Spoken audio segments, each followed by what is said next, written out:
Start. Good morning to you all children. Welcome back again in your history class. This is for class 7. Last time we have learned about Akbar and also we have learned how he has started making a friendship with Rajput rulers. Before I begin with the Rajput policy, he was having a rivalship, okay, with, you can say, the Mewar, okay, the capital of Mewar, Chittor, when it was being ascended by, you can say, Akbar.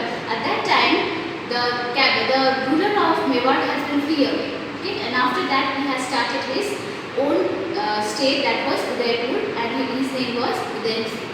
Okay, his son Mahana Pratap was against his Akbar's. Okay, still the fighting was continued, but in the meantime Akbar has started making a very good relation with Rajputs. Okay, let us start what he has done.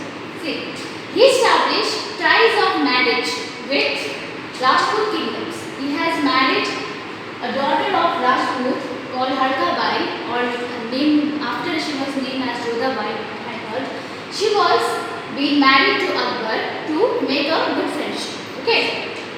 He also appointed several Rajput nobles into high rank in this administrative system. So that means he started giving respect to the Rajputs. Okay. See here the policy. Now see. Policy of religious tolerance. What kind of religious? Like, as you know that Akbar was the ruler, or he was a sultanate. He has having an entire part of the India. Okay. So on the basis of that, he was not only a very good, a brave ruler, but he was also a very soft-hearted religious person. Like, he started giving respect to other religion too. Okay. See what kind of things he has started. He started jizya tax. Now see, this was a tax given by the non-Muslim people. In the Muslim state, some of the tax they have to give, that was called jizya tax, and that was for the non-Muslim people. Okay?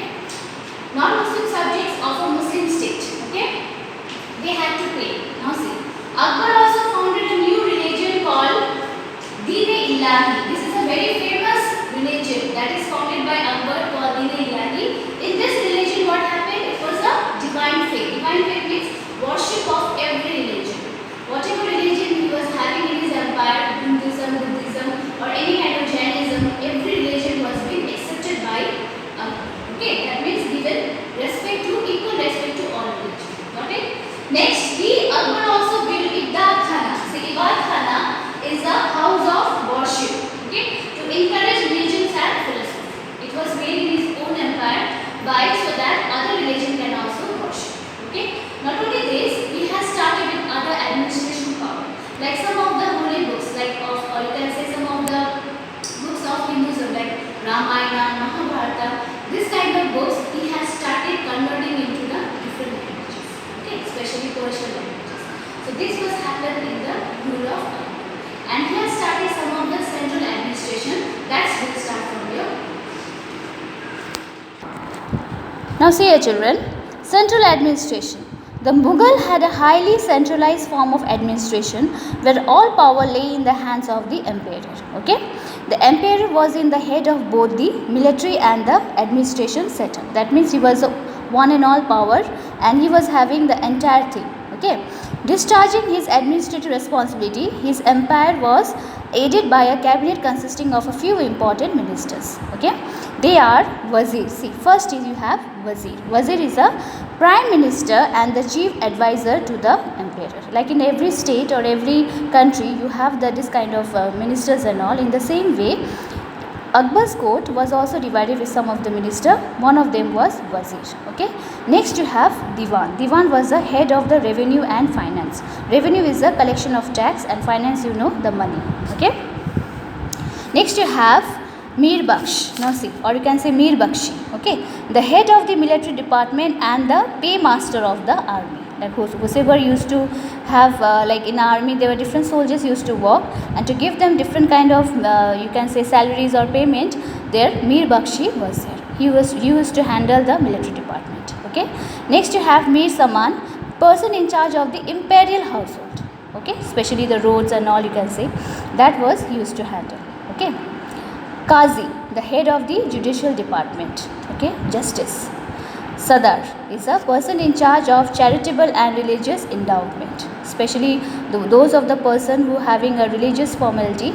Sadr was the person of in charge. Okay, so these are the ministers of your, you can say, Akbar court. Okay, so these are the very important ministers. These terms you will be finding in different of your entrance exam. It's not only helpful for your class 7 part, but in later classes also very important for you. So always remember these few terms. Okay, Wazir, Diwan, Mir Baksh, Mir Samna, Qazi and Sadr. Okay, so let us start now with your land revenue system. Start. Now see, administration of your land revenue. Okay.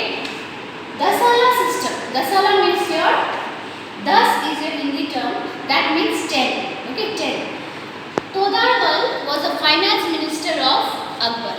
Okay. Now, what was this Dasala system? See, this system was fixed for the 10 years of production. After every 10 years of production, the average production, or you can say the how much production was happened in the 10 years, last 10 years, according to that they used to fix one revenue. Okay, they used to fix one kind of tax rates. On that basis of tax, what happened? The empire used to take 1/3. Okay, this land revenue was to be taken by 1/3 of the empire. That means how much crops would be produced by the farmers, that has to be taken by the empire. Okay, that is the 1/3. And if any famine or if any natural disaster will take place in the country or in the you can say in the empire, then that will be a given a concession. Okay, that time, that period of time will be given a concession. But apart from this, the production will be good. That was given the 1/3 of the empire. So this system was known as the Dasala system. Okay, a revenue was fixed on account of the production for the last 10 years. So this was the system, and that has made the farmers little bit, you can say, upset, or they were highly not been pleased by this kind of revenue. Okay, so this was the administration of land. Let us start now at the provincial administration. Start. Now see, let us start with the provincial administration. Provincial, in their word, it was also known as subhas. Okay, province means a division of empire. In a state, the areas are divided. In a country, the different states are there. In the same way, empire was also divided into small division of the states. Or you can say empire was divided into many parts. Okay, and that province was known as subhas. Now, subhas was having one head. Every state is having a chief minister, or you can say governor. That in the same way, Subedar was a head of the province. Okay, and what was his responsibility? Responsible for the welfare of the people and the upkeep of the army. That means he has to keep up the army. Okay, this was the responsibility of Subedar. Now see, Subedar was divided into two parts. First is Fauzdar, it's a military commander. Next you have Kotwal. Kotwal is also Hindi word, means police officer. Okay, so this was the provincial administration. After this, that means from Subedar, you see here, this head, that is Subedar. Now again this subhas was divided into small districts. District was termed as Sarkar. Okay, and this Sarkar, for what reason they used to manage? It was managed by whom? It was managed by Fauzdar and Amar Guzar. Like Fauzdar means military commander. Amar Guzar means supervisor of the revenue collection. Okay, they were having a supervisor, and there they used to collect the revenue. You understand? Provincial, they have different heads in that. Heads, that is called Subedars. Subedars is divided into two parts. First we have what we have done. There we have Fauzdar, and next we have the Kotwal, okay, the military commander and police officer. Next we have again his head is divided into small district, that is Sarkar. Okay, that is known as Sarkar, and what they used to do, that was managed by Fauzdar and Amar Guzar.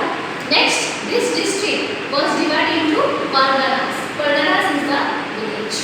Okay, this was the provincial administration of Andhra. You get that? Now after provincial, let us start with very important part is your Mansabdari system. Okay. Now see, Mansabdari system. After provincial, that means after the central, when the centrals are divided into province, now you have is your military organization. That is Mansabdari system. Mansab means your rank. Okay, rank holding. Okay, and it's an Arabic term.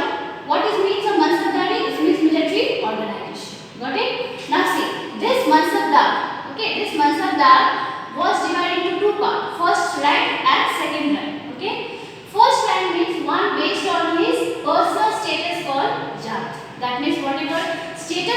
having from the hierarchy, and that was hierarchy. This first rank was hierarchy. That means fathers like that. Okay. So whichever the position or whichever status they used to have a high class, they was in a rank first. Okay. And altogether they were from 10. That means 10 members was being selected from that part.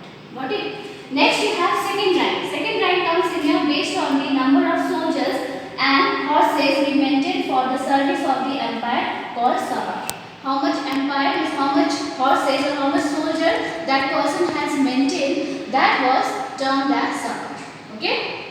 And how many members they used to take? 5,000 to 10,000. So this was the division of Mansabdar. Next see here how the payment they used to do. Payment called grant, land grants or called jagis. Okay? Mughal Empire, in case of any death of Mansabdar, what happened? The jagi went back to the empire. That means the empire will take away all the, you can say the money or whatever the grants, land grant has been given to the Mansabdar or the Mansab, that will be taken from the person. Okay. Mansabdar need to bring their horses and soldiers to the emperor for inspection at regular interval. That means every time the Mansabdar people, they has to bring their horses and soldiers for the inspection. Inspection means one kind of survey. Okay, one kind of survey that was be done in the empire. For that cause they used to bring horses, okay, and soldiers to prevent forgery. Why this forgery was being used? Prevent forgery means any kind of imitation, any kind of copy. Okay, the horses or any kind of, you can say the horses was trained.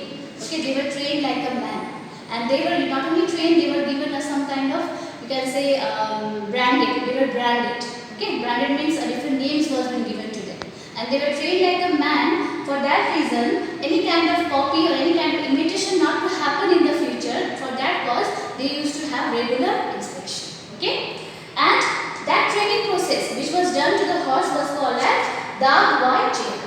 Okay, Dagwa Chera was a term that was used for the training of the horses. Got it? So this was the final part of the Akbar. After Akbar, that means after this everything that has to be neat in some of the books, right? That has to be printed somewhere, that has to be written somewhere. So this part, all his empire, all his rule of the dynasty is being inculcated in one of the book, or you can say in one volume, in one book that was made by his own court chronicle, that will study sources of Akbar. Okay. Now see, sources of Akbar's rule. See, as I told you, the first volume, the first book, that is Akbarnama. Okay, Reign of Akbar. It was authored by official chronicle Abul Fazl. Okay, one of his official chronicle, his name was Abul Fazl. He has made it, or he has written that book in which language? In Persian language. Okay, that was written in Persian language, and that was, you can say it was having three volumes. Okay, first and second volume deals with the genealogy. Genealogy means the descendants, like Akbar's father's father. Everything was being descendants that was being printed or that was written in the first and second volume. And that book was mostly based on genealogy and early history of the state under Akbar.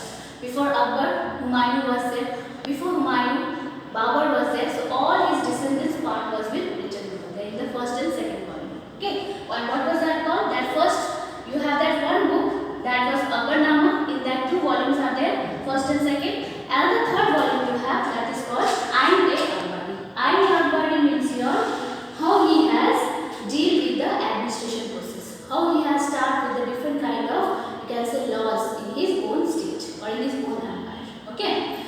Ain-e-Akbari gives a detailed account of the state under Akbar. That means his ruling power. Okay. So this was the Akbar's rule policy. So now you can make a conclusion that how this Rajput policy, starting from the Rajput policy, from the religious, accepting all the religious, and you can say that huge administration power has given him a divine. Okay, he has made him a emperor. That means every time you remember Akbar. Okay, so this was the rule of Akbar we have entered today. Let us start with